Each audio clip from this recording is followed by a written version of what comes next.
Hey guys, today we're going to go through the next two pages of the study guide. I don't know why my little webcam is not working, and I can't quite get it off. But anyway, so what we're going to do now, yesterday I think we finished up with 18 and 19 talking about eukaryotic and prokaryotic. There are two prokaryotic kingdoms and four eukaryotic kingdoms. We're going to look at levels of taxonomy. Remember, Dear King Philip came over for good spaghetti. DKPCOFGS. Domain, kingdom, phylum, class, order, family, genus, species. Explain the function of the mitochondria. Remember, the mighty mitochondria is a powerhouse of the cell. It's our powerhouse. It's our Alabama power. They provide the energy. So that's what it does. Explain the difference between heterotrophs and autotrophs. Autotrophs make their own food. Plants are autotrophs. They make their own food within themselves. We are heterotrophs. We get our food from someplace else. We, eat plants. We eat other animals. We don't make it within us. So we are heterotrophs. What's the structure of DNA? DNA is shaped like a double helix. And what does it contain? It contains our genetic information. Okay. Mitosis tell what happens during each phase of mitosis. Okay, remember PMAT: prophase, metaphase, anaphase, telophase. Okay, in prophase, the spindle fibers form and the nuclear membrane breaks down around the nucleus. All right, so that then the chromosomes that hold the DNA go and they start in metaphase. They line up in the middle of the cell, getting ready to split, right? And then in anaphase, the chromosomes are called chromatids. Split and are pulled by the spindle fibers towards the opposite sides of the cell. Okay, and then in telophase, what happens is the nuclear membrane starts to form around those chromosomes on each side of the cell, and the cell starts to kind of split into two. It splits into two new cells, and a cell membrane forms around the cell, and what you get is two new daughter cells. Okay.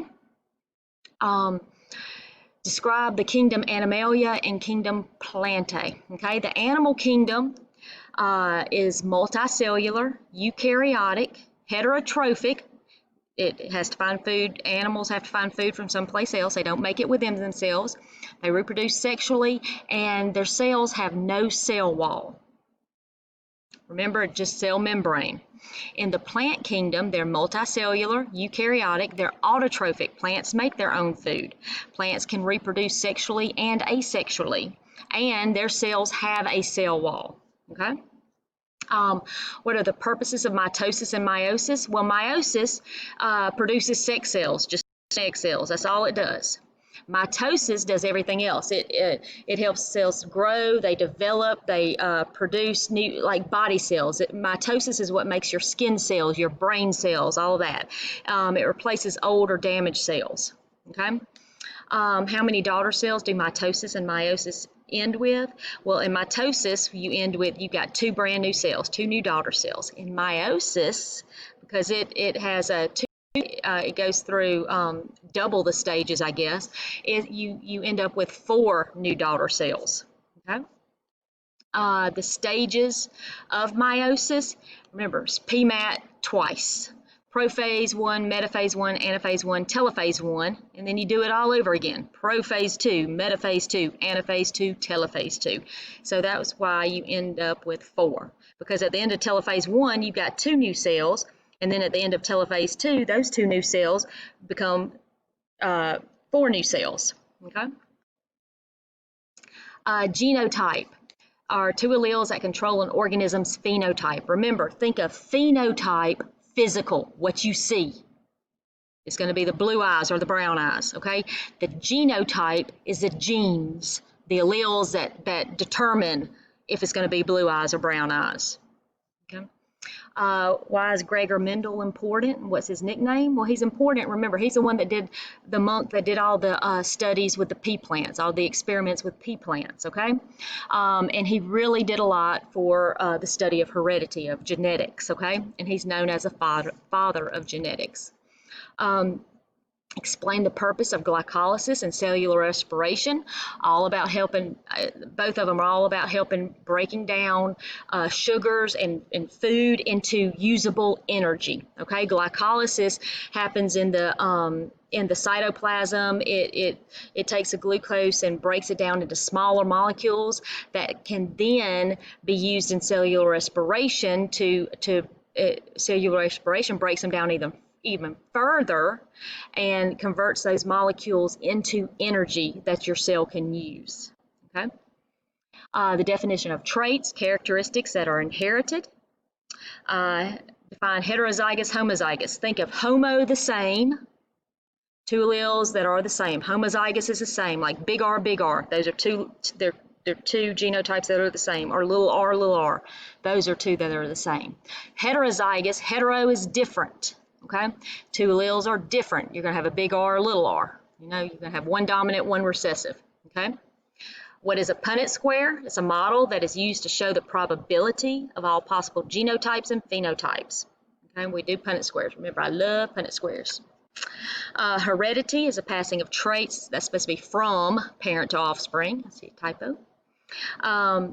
Dominant and recessive traits. Of course, dominant trait is the genetic factor that blocks the recessive trait, another genetic factor. Dominant, like in our Punnett squares, that's going to be the big letter, the capital letter, the big R. Okay, it's the one that's going to, in any time that it's there, any time that you're going to have that dominant trait, if you see it, it's going to stamp out that recessive trait. You're not going to see the recessive trait. So anytime that big R is there, you're going to see, if, let's say, brown eyes are dominant to blue eyes. Anytime you see that big B for brown eyes, you're not going to see blue eyes. That person's going to have brown eyes. The recessive trait is a genetic factor that's usually blocked by a dominant trait. So the only way you will see the recessive trait, those blue eyes, is if there are two little r's. There are two recessive traits there. There's no dominant trait at all. And then you'll see blue eyes. But the dominant trait you will always see because it blocks everything else. So it can be seen first and foremost. Okay. What's the definition of phenotype? Is how a trait appears or expressed. Think pheno, physical, what you see. Okay. What are alleles? They're the different forms of the gene. We represent them, like when we're doing Punnett squares, by letters. You're going to have a dominant or a recessive. It might be big R, those are the alleles. Each letter represents an allele. Genetics is a study of how traits are passed from parents to offspring. Photosynthesis is a process where plants use chloroplasts in plants make food, glucose, which is sugar, from light energy, water, and carbon dioxide. Okay. And I'm going to stop there because I think, did we do all? Yes, we did 2. We did a little over 2. All right, so I'm going to stop right there. And tomorrow we are going to finish up the rest of the study guide. Okay. Now remember, if you've got any questions, just send me an email. Anyway, that's about it. Thanks.